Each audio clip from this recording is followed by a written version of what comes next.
Week ending June the 5th. A look back at the week's news with David Tate, Sally Grace, John Glover and Simon Godley.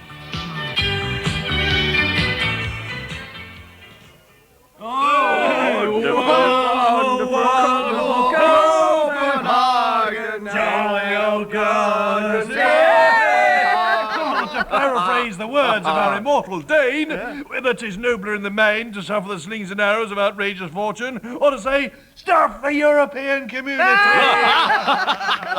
to quote another great Dane, woof, woof. Carlsberg, anyone? Maastricht. Probably the best saga in the world. Wonderful, wonderful Copenhagen. Watch out, here he comes. Morning, Cabinet. Morning, John. Morning, PM. This week, Week Ending brings you live coverage from the Earth Summit in Brazil. And now a special report from Peter Johnson, who's looking into some of the issues facing the summit over the next few days. Here I am in the heart, or what was the heart, of the Brazilian rainforest, a delicate ecosystem trampled by man's insatiable greed for mahogany sideboards. And what has replaced it? A luxury Holiday Inn complex with swimming pool, golf course and tennis courts. These are the choices before not only the delegates, but those here to comment on the summit's progress. And they're difficult choices to make. Golf first, or maybe a quick dip before lunch at the Hilton. Who knows? Rum and coke, please. Peter Johnson facing the stark realities of a tough overseas assignment in Brazil. Here it is, love. BR's first ever station crash. Oh, marvellous. It's about time they started doing something for us hard-pressed commuters. Are you ready then, Timmy? All right, down inside the crash, please. Standing rather unsteadily and falling down room only. Crawl right down inside the crate. Mind the crib. Mind that stand clear of the nappies. BR wishes to apologise to customers for the late arrival of your 837 fizzy pop trolley from the canteen. This is due to the wrong type of bubbles in the bottle. I repeat, this is due to... How much was that babysitter again, love? Come in. You wanted to see me, Mr. Clark? Yes, 2 men. Sit down. Now, it's about your composition, I'm afraid. Yes, Dartmoor prison. What about it, sir? Simply not the standard that the old school expects, I'm afraid. You're an imaginative boy, I'll give you that, but that bit about the cockroaches was, well, just disgusting. But, sir... And there were some real howlers. At one point you wrote, Dartmoor is a disgrace and should reform or close. Did you know any grammar? Sorry, sir, what's wrong with that sentence? It should read, Dartmoor is a fine institution which has served this country proudly since 1809, of course. I really ought to punish you for this. Oh, sir... But as I'm feeling generous, I'll let you off with a warning. What about the composition, sir? I'll ignore it this once. Thanks a lot. Your letter was only the start of it. One letter, and now you're a part of it. Wow. Now then, guys and girls, what have we here? Oh, it's a letter from a young lady in Liverpool. Dear Jimmy, for many years I've wanted to be a deputy chief constable in the police force. Oh, wow, please, could you fix it for me? I'd be very grateful. Well, now then, what a lovely letter. Did you write it? Yes, Jimmy, I did. Oh, really? Wow. Now, why does a lovely young lady like yourself want to be a deputy chief constable? Well, Jimmy, I've been a police officer for 30 years now and an assistant chief constable since 1983. How about that then? Amazing. But every time I apply for promotion, I get turned down. Dear, oh dear. Well, we asked our friends in the police what they could do, didn't we? Yes, Jimmy, you did. And what happened? I was given a day out with a deputy chief constable. A whole day? Hey, wow, amazing. And did you get to ride in a panda car? Well, yes, I Oh, did. wow, fantastic. And did you try on a policeman's helmet? Yes, but that's really not the point. What I wanted wow, was... unbelievable. Now, sitting next to you is the very man himself, Professor. What can I say? 1,000 thanks. You're most welcome, Jimmy. Look, this man was below me at the command course. I should have his job. Oh, yes, indeed, a very ambitious young lady we have here. Now, Professor, can I ask you quietly, how did she do? Yes, Jimmy, Alison did very well. She certainly knows a lot about the police force. Hey, how's about that, then? Please, I just want my promotion. Sir, can I ask you, Professor, if you think she deserves it to make the presentation. I'd love to, Jimmy, and may I say, it's very well earned. Oh, at last. I can hardly believe it. There you go, Alison. Wow, your very own Jim'll Fix It badge. Oh, for crying out loud. And the next guest with a book to plug is that Czechoslovakian bombshell, Ivana Trump. So, tell me, Ivana, how long did it take you to write For Love Alone? I'm not sure. 2 or 3 days? Years? A month? It's difficult to remember. I've noticed, Ivana, that your spoken English is a little faltering, but the text in this English book is very clear and precise. Sorry, could you speak a little slower? It's hard for me to... And in fact, you failed a written exam in Czech, your native language, to get into a sports academy in Prague. Well, there are some very difficult... Questions? Questions, yes. Now, yes. Ivana, tell us what your book's about, then. It's about love. Yes, and? 4? And it's about alone. The reason I ask is because some people have noticed a strong resemblance between this fictional book and your own life. Vapid Czech skier made good by marrying a rich property dealer. In fact, the similarity was noticed by your ex-husband and his lawyers, I believe. Look, I don't say I'm a Shakespeare, but... Probably because you couldn't spell it. Doesn't it worry you that some are saying that you drafted in a ghostwriter and that you are, in fact, nothing more than an empty-headed bimbo? No, I have lots of money. But wouldn't you rather be remembered as a great Czech writer? Oh, but I am a great Czech writer. Donald said I never wrote a bad Czech in my life. Good night. You know, I remember a time in St. Moritz. I was there with my Czech book. Now, look at here. I've gathered you folks here today because you're the people I want to form my cabinet if I win this here election. You've been picked because I don't want adulterers, homosexuals, hold on, I got a list here, tax dodgers, queers, gays, junkies, and whiners. And you 3 are the only people in the U.S. who fit the bill. Lassie, you better get that wine under control. What's that you say? Little Tommy has crashed his Jeep in the ravine. Okay, that's going in the manifesto. Now, Sister Teresa, what do you think about the budget deficit? No idea. Sister Agnes, what do you think? I'm sorry, I have no idea at all about how to run a country. I've spent the last 40 years inside a convent, so really, I'm far from ideal. With this cabinet, we'll keep policies firmly off the agenda. Who says you can't take Ross Perot seriously? Next stop, the White House. Lassie, get off my leg, you goddamn fag. Get off. Norman! Maggie! Come in, mate. I've got the beer and flags. Sound. Well, let's get the telly on then for the big match. It should be a good night. Yeah. And with 80% of the votes counted, it appears that the Danish people have rejected the Maastricht Treaty. Oh! Come on, on, you you Danes! Danes! Come on, you Come Danes! on, you Come on, lads!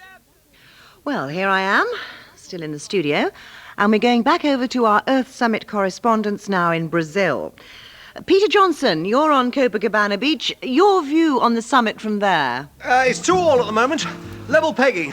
ITN just equalised in the volleyball match. You see, there's nothing much going on, and there's so many of us here, we just thought we'd relax, and, do you know that Brent Sadler can really play a guitar? What a voice! Yes, well, thank you. That's quite enough from bloody Brazil. Gerald, can you hear me? Oh, please, Gerald, say something. Sorry, chaps, didn't see you there. I was listening to my Philip Glass record. Good old Gerald. Eccentric to the last. Is it true, Calfee? We're really losing you? I'm afraid so, Roy. My time's up. I'm going to a better place. Not the other side? No. I was thinking more of my publisher's office. Anyway, what can I do for you? Well, it's like this, Gerald. You're one of the last of a dying breed of socialist warriors. One of a tiny handful with, well, how can I put it? Ministerial experience? Precisely. Blimey, Roy, his mind's as sharp as ever, eh? Yes. So, Gerald, you are behoven to pass it on before you go, thus making it part of our collective folk memory. In other words, Come on, Gerald, tell us. What was it like? Well, now, during the last Labour administration, I used to make important decisions. Golly. And did you ever, pass any legislation? Oh, yes. When I was at the Environment, I was responsible for the Rent Act, By Christ, Roy, that must have been really exciting. It was, but not as exciting as when I secured US landing rights for Concorde. Those were the days. Oh, how the mind reels. Decisions, acts, hammering out agreements. It's like another world, Neil. Yes. It looks like we got here just in time, Roy. Look, he's slipping away. Yes, sorry about that. Can't sit around rabbiting all day. I'm off for an all-nighter at the NFT. Bye. Oh, I can't believe it, Roy. He's gone. There, Neil. Don't take on so. There's a good fellow, no. Last of it. Come on. Last of it. And I would like to take this opportunity to pay tribute to Sir Arthur Harris and all the men of Bomber Command.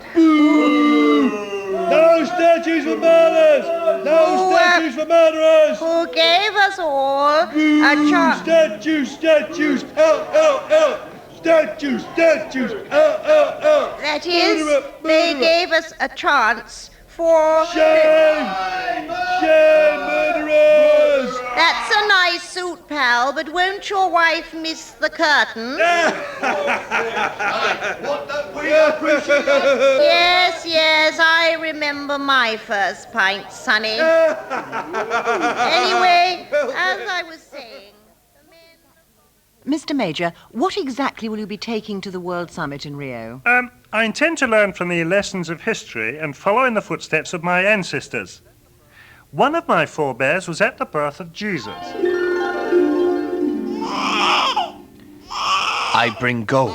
I bring frankincense. I bring nothing, as I do not regard this as a significant event. This is only a first step, and there will be many other opportunities to help the infant. Indeed, perhaps he should learn to make his own way in the world as I did. At the court of Queen Elizabeth I, one of my ancestors was with Sir Walter Raleigh on his return from the New World. Your Majesty, I bring you potatoes, tobacco, and bicycles. Thank you, Raleigh. And what have you brought me, Major? I bring nothing, Your Majesty, but we cannot overlook the fact that I went. It is the going that's important. That I have brought back nothing is utterly irrelevant. And, of course, my old grandfather was on the deck of the Titanic. I believe this vessel to be completely seaworthy. These extremists who claim that we're on the brink of disaster are simply scaremongering. Shut up and get in the bloody lifeboat, you old fool. We must not overlook the iceberg's many good points. OK, let's get this straight. You're going to take nothing to Rio, bring nothing back, and then pretend the problem doesn't exist? Yes, that's it exactly. Those are the lessons that history teaches. More hops, please.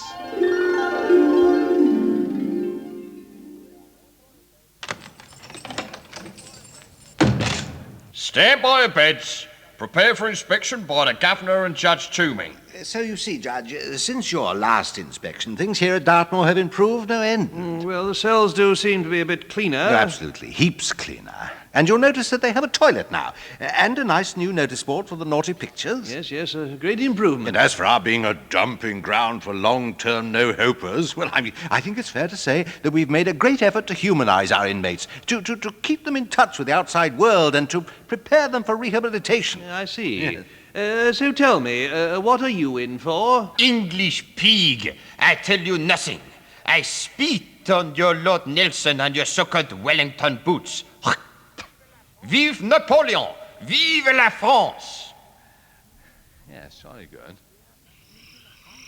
And here, deep in the heart of the rainforests of the Amazon, we once again come upon the tracks of a most elusive and primitive species. We've been following the huge path that this migratory unit has cut through the jungle ever since we left Rio 3 days ago. And now I sense we're getting very close. Yes, there, just ahead of us now, I can see the leader of the unit, the silver-haired male, John Simpson, admonishing his charges. What do you mean the Indians won't dance? Tell them we're from the BBC. We must maintain absolute silence. If the unit leader knew we were filming him, he could act completely differently. John, they say they don't care if we're from the World Bank. They won't dance. Oh, I'm surrounded by amateurs. Make up! A fine egotistical display there, one rarely seen on television before now. Well, this is incredible. Over to our left, a rival unit is approaching, headed by another of this strange species. Conflict is nearly always the result of these meetings. Hey, what are you CNN types doing here? We've got a 6 o'clock bulletin to complete. I'm sorry, John. You must be mistaken. We've booked the amateur post for the whole afternoon. No way. So I'm sorry, they are signing... And as the world around us disintegrates at an alarming rate, the correspondent race selfishly squabbles amongst itself, ignoring its age-old function of analyzing and disseminating complex information. Sadly, it looks as if they will survive and thrive, while failing the very beings who rely on them. Join me next week when I will be exploring the logical extension of the US policy on the environment in Life on Mars. I say, Caldecott. What's that, old boy? Do you realise there are still places they can't pick up the old world service? Oh, really? Yeah, liable to interference at any time. I say. And now time for another in our series of The Litmus Test. Oh, lucky blighters. A witty and humorous quiz. That's better. Planet Earth, you thought you were here to find out about the future, but I'm here to take you back to the past because tonight, Planet Earth, this is your life. You were born approximately 5 billion years ago, and for some time you weren't inhabited by anyone. But perhaps you'll recognize this voice. Hello? Remember me? I certainly remember you. You were quite young when I met you. You used to be a great one for eruptions and earthquakes back then. And I wasn't always so well behaved myself. Yes, he's come all the way to be with us tonight, one of the first inhabitants of the world, Tommy Tyrannosaurus Rex. I don't believe it. Tommy, you old dinosaur. After all this time, it's great to see you. Things then went rather quiet after the dinosaurs had gone, but that's not to say nothing was happening. There was plenty going on under the surface. We hear now from a distant ancestor of man. Hello there. Yes, while you were getting older, we were just starting out. And even today, I can still vividly remember the moment I crawled out of the primordial soup. I couldn't have done it without you, and I'll never forget that. Yeah, a moving tribute there from someone who can't be with us tonight, unfortunately, because she hasn't got a backbone. But now, we bring you some of your friends from across the ages. First, Stone Age Man. Next, Iron Age Man. Then came the early explorers, the Tudors, the Victorians, and finally, of course, modern man, President Bush. Oh, President Bush, what's your association with the Earth? Well, we Americans have had dealings with the Earth for a long time. We're responsible for more than 25% of the pollution in the world. We own more cars than anyone else. We use more energy. We drill for oil. And, yep, we're proud to say we've contributed more to the ecological destruction of the Earth than anyone else. Planet Earth, this is your life.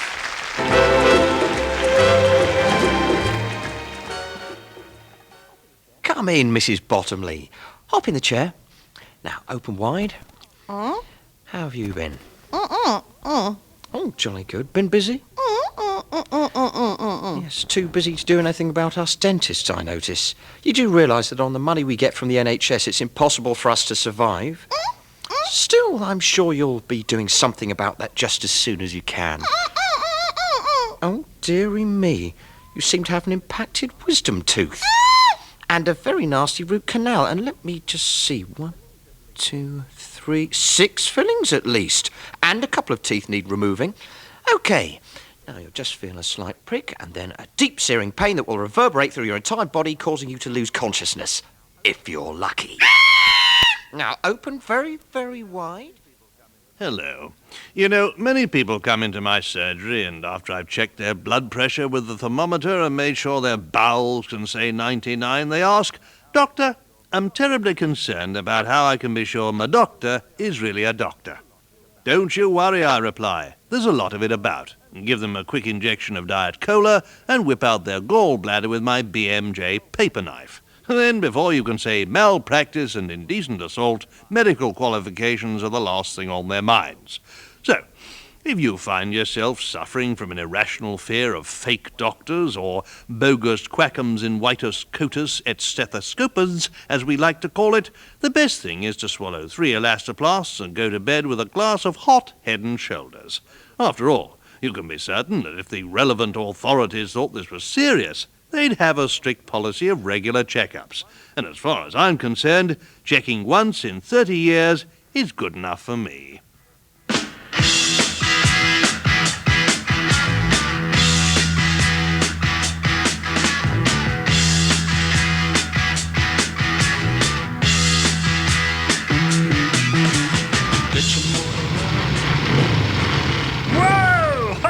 Hey, John, this is the life, eh? Just us, our bikes, and the open road. Sure is, Norman. We're the Euro rebels, the lone heroes living on the edge of the community. When we disagree with a clause, everybody knows about it. We're the roughest, toughest anti-federalists in Europe. Not anymore, we aren't. Why? What do you mean, Daggy? What's happened? It's the Danes. They've all bought leather jackets and they've kicked in the Maastricht Treaty. What? That's not fair. We were rebels first. They'll want to join our gang next. We can't have that. We'd have to call ourselves the lone heroes in Denmark. They'll want to sit next to us in conferences or hold our hands underneath the table. Look out, here comes one of them now.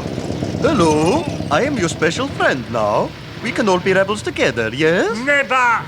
But we oppose the Maastricht Treaty. That makes us even more rebellious than you. Oh, yes, that's another reason you can't join our gang. You see, we're only weekend rebels. From Monday to Friday, we're just regular pro-Europeans. Right. And do look at the time. We've got to shoot back to our desks in Whitehall and kowtow to Jacques Delors' every whim. Right, Dougie. So long, my Danish friend. The road's all yours. Till Friday night. Bye. Bye.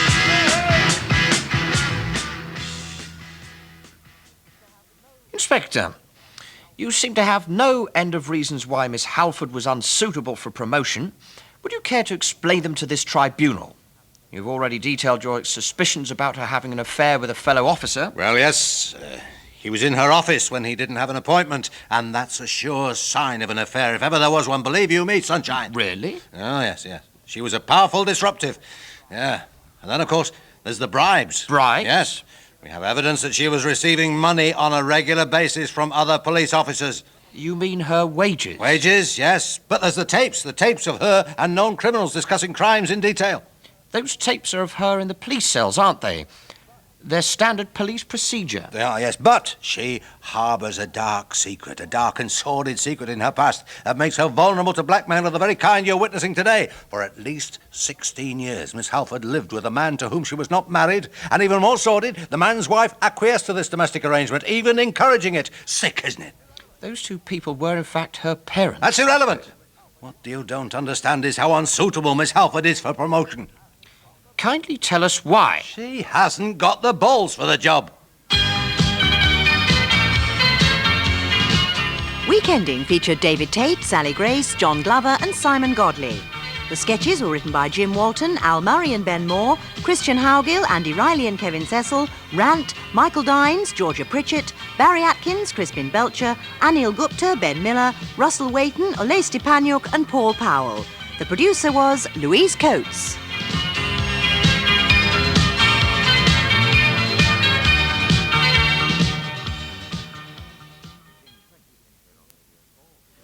In 20 minutes here on Radio 4, we've a roundup of proceedings in Westminster, today in Parliament.